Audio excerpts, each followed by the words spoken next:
नमस्कार बंधुरा कथार कलताने नतून एकटी ब्लगे आपनादेर सबाइके स्वागत। এই গরমে তোমাদের করে দেখাচ্ছি দই ফুলুরি।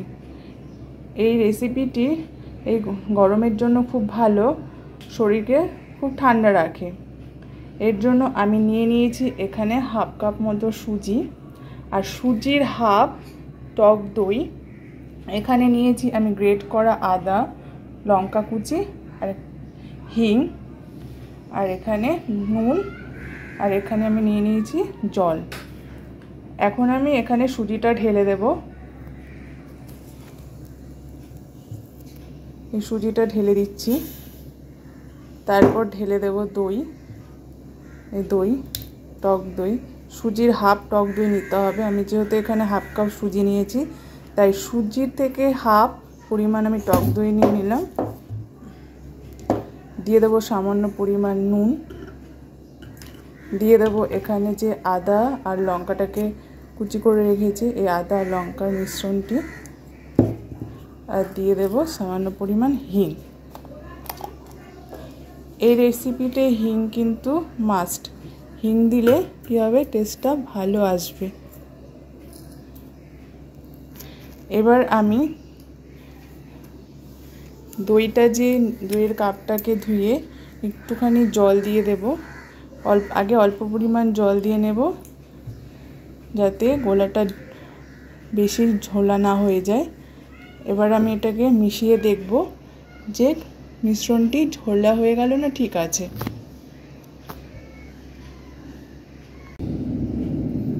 এই দেখো আমি এখানে মিশিয়ে নিয়েছি। এই দেখো মিশ্রণটি ঠিক আছে।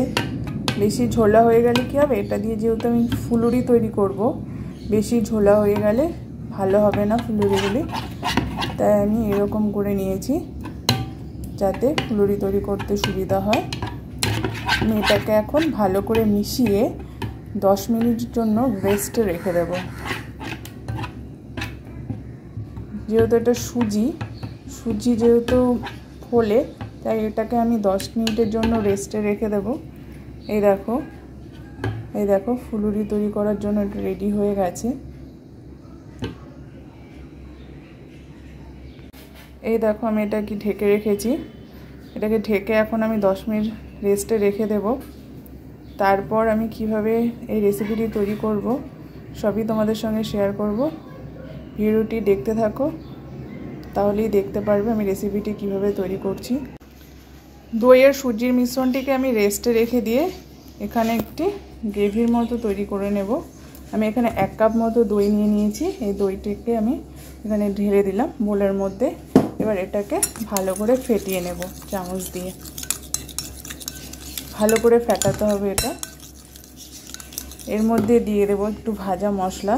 এখানে আছে লঙ্কার গুঁড়ো, একটু লঙ্কা আর ধনে আর জিরেটাকে আমি একটু শুকনো খোলায় ভেজে পেস্ট করে নিয়েছি। আর দিয়ে দেব একটুখানি সাধারণ নুন, আর দিয়ে দেব একটুখানি বিট নুন।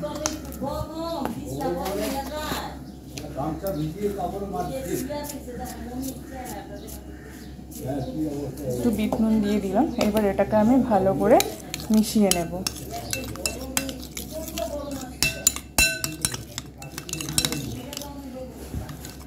ভালো করে মিশিয়ে নিয়ে তারপর তোমাদের কাছে ফিরে আসছি।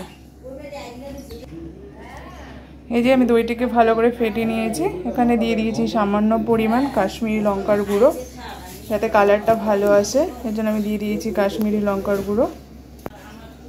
এরপর দিয়ে দিচ্ছি আমি 1 কাপ মতো দুধ। এই দুধ এবার মিশ্রণটি একটুখানি দেখো একটু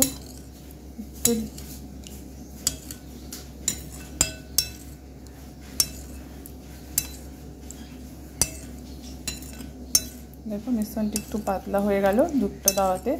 যেহেতু আমি এখানে ফুলুরিগুলোকে ভিজিয়ে রাখবো তাই একটু পাতলা করে নিলাম দুধটাকে দিয়ে।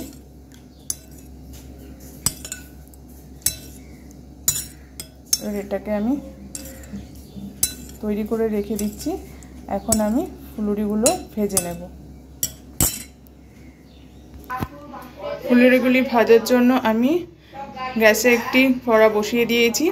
কড়াটি গরম হয়ে গেলে আমি এখানে সাদা তেল দিয়ে দেব। দেখুন কড়াতে আমি রিফাইন তেল দিয়ে দিয়েছি। তেলটি গরম হয়ে গেলে আমি ফুলুরিগুলি ছেড়ে দেব। দেখো আমি এটাকে রেস্টে রাখার পর এইরকম একটি লুক এসছে। হালকা সুজিগুলো ফুলে উঠেছে। এখানে তোমরা চাইলে বেকিং সোডাও দিতে পারো, আমি দেইনি। দই দিয়ে যে মিক্সড করেছি এতেই অনেকটা নরম হয়ে যায়, বেকিং সোডা দেওয়ার প্রয়োজন পড়ে না। যদি তোমরা দিতে চাও দিতে পারো। দেখুন আমি কড়াতে ফুলুরিগুলো ছেড়ে দিয়েছি। যখন ফুলুরিগুলো ভাজবেন তখন লো টু মিডিয়ামে রাখতে হবে, কারণ যদি আমি হাইয়ে দিয়ে দিই তাহলে ওপর থেকে লাল হয়ে যাবে আর ভেতরে কাঁচা থেকে যাবে। তাই আমি এটাকে লো টু মিডিয়ামে রেখে দিয়েছি। আমি ফুলুরিগুলো ছোট ছোট করেই দিয়ে দিয়েছি, কারণ এগুলো দইয়ে পড়লে আরও ফুলে যাবে, তাই আমি ছোট ছোট করে ভেজে নিচ্ছি। গরমের জন্য এই রেসিপিটি খুব ভালো, শরীরকে প্রচণ্ড পরিমাণে ঠান্ডা রাখে। আপনারা এটি বাড়িতে বানিয়ে খেতে পারেন, খুব ভালো। দেখুন একটি পাশ আমার লাল লাল হয়ে গেছে, আমি এটিকে উল্টে দিয়েছি। খুব কম সময়ে দারুণ একটি রেসিপি। আপনারা এটিকে করে খেয়ে দেখে আমাকে জানাবেন কেমন হয়েছে খেতে। দেখুন ফুলুরিগুলোকে আমি লাল লাল করে ভেজে নামিয়ে নিয়েছি। আমার আর কিছু পরিমাণ ফুলুরি ভাজা বাকি রয়েছে, আমি সেটিকে ভেজে নিই। এই দেখুন আমার এই দই আর দুধ দিয়ে যে আমি গ্রেভির মতো একটু তৈরি করে রেখেছি, এখানে যে আমি ফুলুরিগুলো ছেড়ে দেব। এই দেখুন এরকম হয়েছে থিকনেসটা। এখানে আমি ফুলুরিগুলো ভাজা হয়ে গেলে এখানে ভিজিয়ে রাখবো। আমাদের এই ভিডিওটি যদি আপনার ভালো লেগে থাকে তাহলে লাইক, শেয়ার, কমেন্ট এবং সাবস্ক্রাইব করতে একদম ভুল করবেন না। আর এটা ঘরে বানিয়ে খেয়ে আমাদের জানাবেন কীরকম লাগছে খেতে।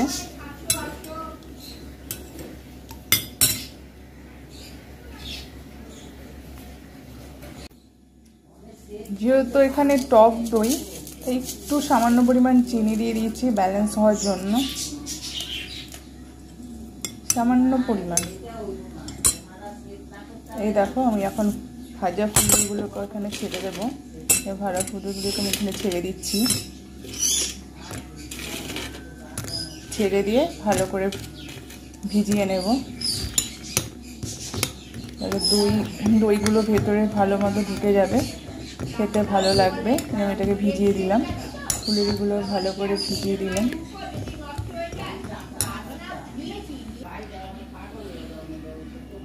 আমি একটুখানি ধনেপাতা ছড়িয়ে দিয়েছি। এরপর এখানে একটু স্বাদটাকে বাড়ানোর জন্য একটি তড়কা বানিয়ে এর উপরে আমি ছেড়ে দেব।